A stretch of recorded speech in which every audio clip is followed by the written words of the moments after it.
Hey guys! Welcome back to my channel. So for today's video is another layout na naman ang ating gagawin using Microsoft Word, and this time ang gagawin naman natin ay may theme na gold lace na pang wedding invitation using Microsoft Word. So sana magustuhan ninyo ito, and kung gusto nyo gamitin ng layout na ito, sobrang dali lang nitong gawin dahil isang image na yung kailangan natin dito, at ito ay ang gold lace. Diba? Sobrang simple lang yung kailangan natin na image dito. So yun lang yung kailangan nyo na i-search dyan sa Google, at sure ako na makikita ninyo dyan sa Google yung ginamit ko dito na image. Pero para hindi na kayo mahirapan, meron akong good news dahil ang image na ginamit ko dito is nandyan sa description box. Kailangan nyo na lang na i-download yan at ilagay sa isang folder para easy access na lang kapag gagawin na ang layout na ito. At meron pa akong isang good news dahil kung ikaw ay tamad na or hindi mo kayang gawin ang layout na ito or hindi mo kayang sundan ng video na ito, ang layout na ito is available for purchase sa sobrang murang halaga lang. So kailangan mo na lang na i-email ako nandyan sa description box ng aking email. So kailangan mo na lang na mag-send sa akin ng email para ma-purchase ang layout na ito. Pero kung gusto mo din naman na gumawa ng sarili mong layout at mag-experiment, pwede din naman i-download mo lang yung image na kailangan dito at sundan ang video na ito. So kung ready ka na,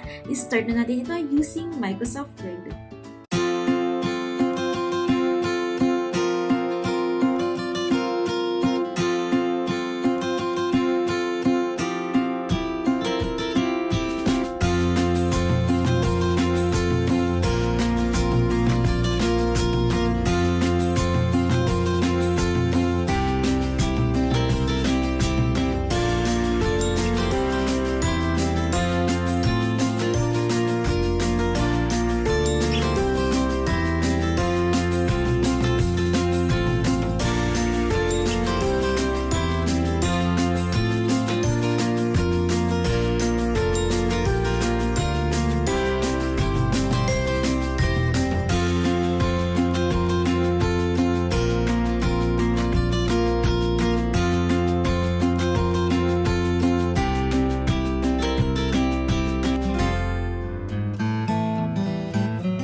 So, ayun, meron na tayo nitong gold lace na pang wedding invitation. So, sana gustuhan ninyo ito.